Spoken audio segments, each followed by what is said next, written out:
Zmenila sa tvoja mentalita, psychika? Tréninky mě vlastně nabíjejí energii, je to takový oddych, takže z tréninku chodím. Nabitý energiou. Přesně tak. Dobre, a zlepšila sa ti kvalita spánku? Mal si v minulosti problémy nejak so spánkom, problém zaspať? Se spánkem jsem nikdy problémy neměl, ale musím říct, že po tréninku jsem tak unavený, že když dojdu domů, tak se spánkem nejsou žádné problémy. A je to, že príjemná úlava? Velice příjemná únava, mám to rád. To je endorfíny, čo? Ano. Ako hodnotíš moje tréninkové metódy? Tvoje tréninkové metody se mi velice líbí.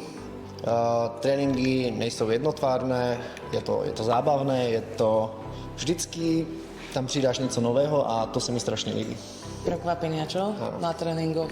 Dobre, a odporúčil by si nás aj tvojim známym, priateľom, kolegom? Určitě ano, za mě 100%. Dobre, super, ďakujem.